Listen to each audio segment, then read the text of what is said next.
invite you to stand and join me in the Pledge of Allegiance and Shores Community Code.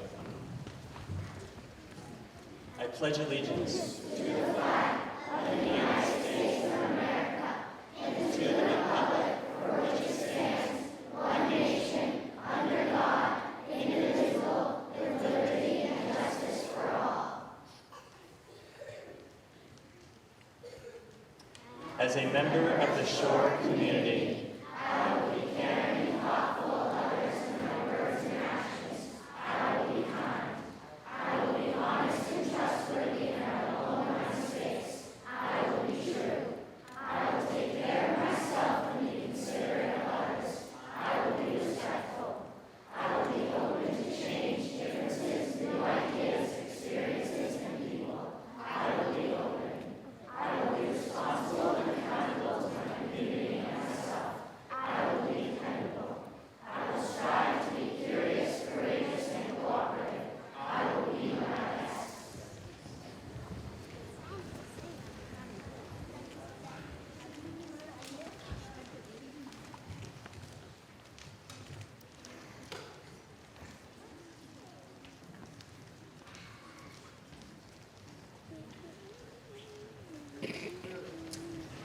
To begin our Memorial Day Assembly, grade 8 students Sophie Schluter and Nate Jackson will give a brief history of the origin of Memorial Day and why we celebrate it.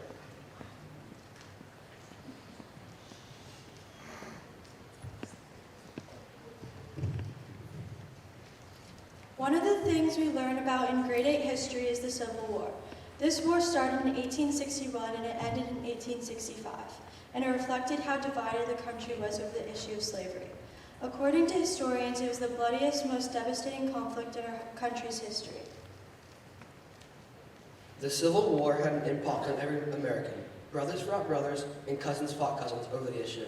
When the war ended, about 53,000 American soldiers on both sides had died.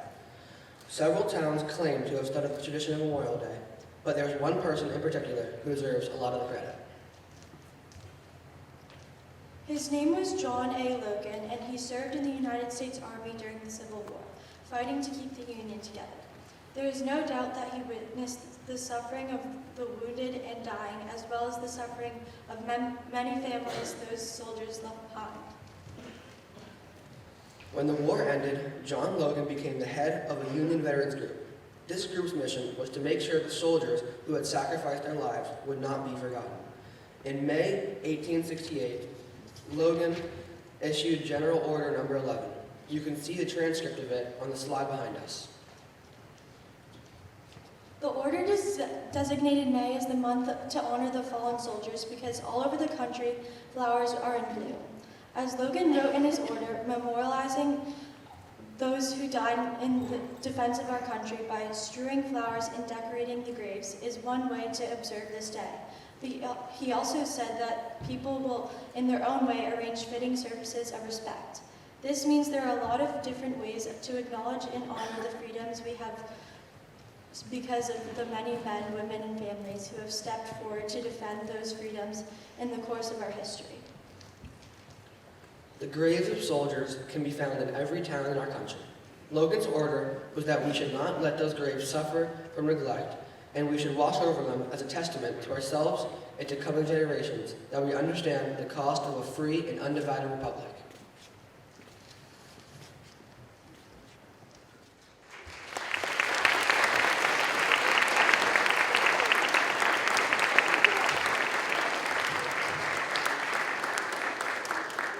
Thank you, Sophie and Nate. Now, grade 9 student Annalisa Smith-Pilata will share a personal reflection on how she chooses to celebrate one veteran every year.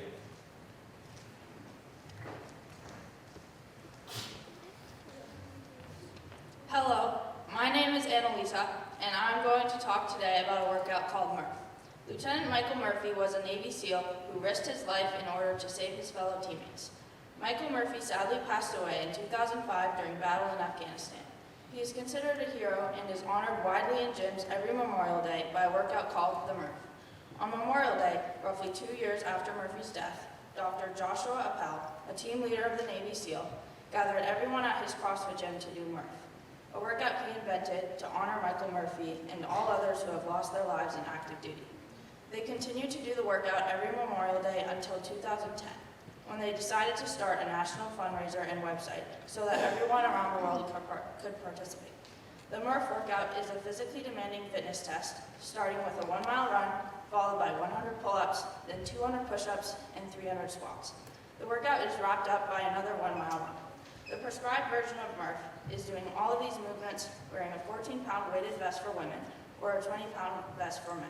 However, this can be modified. The Murph workout is now renowned in mostly CrossFit gyms and some commercial gyms all around the world. At the CrossFit Games in 2015, all athletes at the Games competed in Murph. Carrie Pierce won the women's division with a time of 36 minutes and 42 seconds. The winner of the men's division was former Navy SEAL Josh Bridges, who completed the workout in 34 minutes and 38 seconds. This was a symbolic moment for many CrossFit veterans. Murph has turned into a huge tradition for most gyms, which do Murph every Memorial Day. I will be doing Murph at my gym on Saturday. This will be my second time participating. Murph is an amazing way to unify gym communities in remembrance and to honor those who have served and died in service.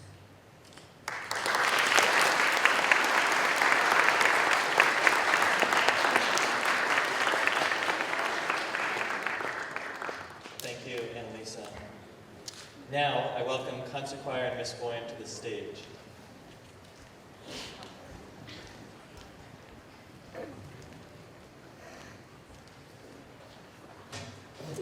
In the spring of 1915, shortly after losing a friend in battle, a Canadian doctor, Lieutenant Colonel John McRae, wrote his now famous poem after seeing poppies growing in a battle-scarred field.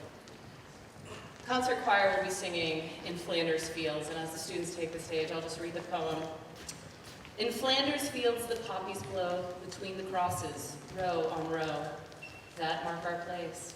And in the sky the larks still bravely singing fly, scarce heard amid the guns below. We are the dead. Short days ago we lived, felt dawn, saw sunset glow, loved and were loved, and now we lie in Flanders fields. Take up your quarrel with your foe, to you from failing hands we throw the torch. Be yours to hold it high. If ye break faith with us who die, we shall not sleep, though poppies grow in Flanders field.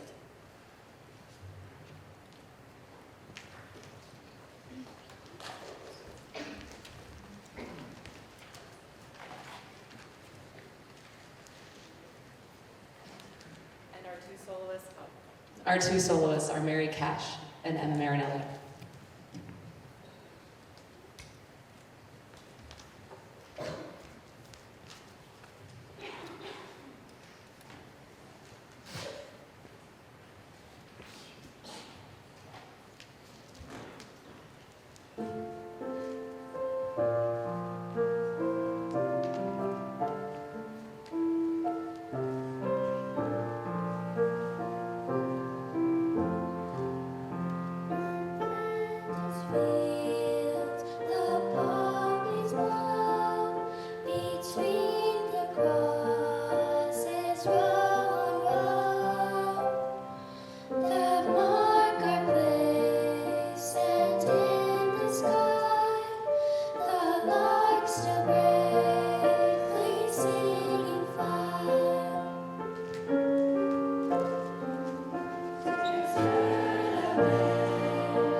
Thank you, Concert Choir and Ms. Boyan. Grade 7 students have recently been learning about the world wars and their impacts. Today, grade 7 student Asher Norris will share a reflection that is a combination of what many grade 7 students wrote after they studied World War I and why it is important to learn about and understand the experiences of people who were involved in this and other wars.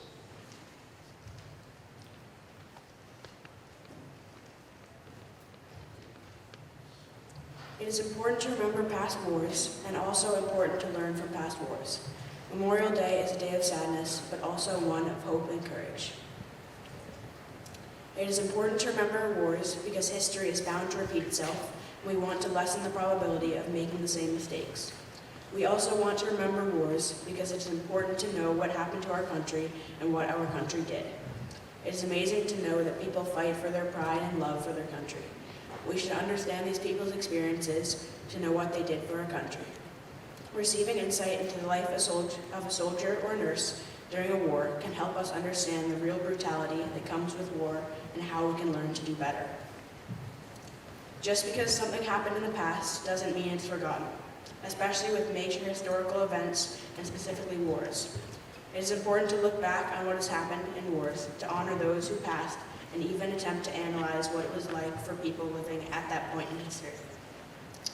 It is important to remember past wars and to understand the experiences of the people involved because of the toll war takes on soldiers and other aspects of the world. A question we ask ourselves a lot in history class is, what was the real reason for World War I and why was there mass destruction all over the world? During World War I, about 8.5 million soldiers died worldwide, and many more had life-altering injuries. The losses of war can be devastating to individuals and communities, as well as societies. Losing a loved one is one of the most painful things someone can experience.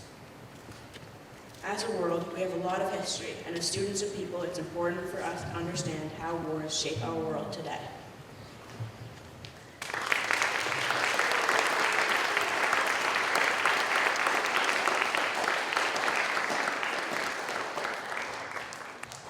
Thank you, Asher.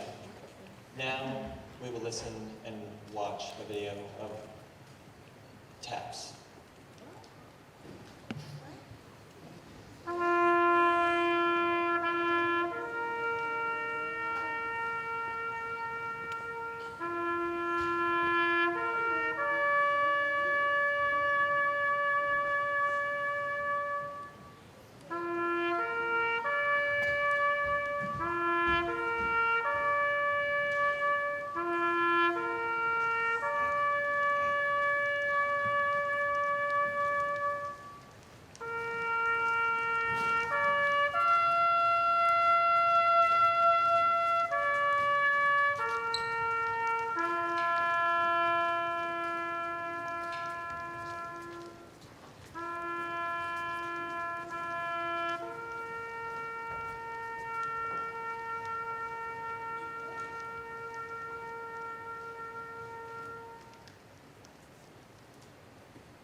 Thank you to everyone who joined us this morning, either in person or virtually.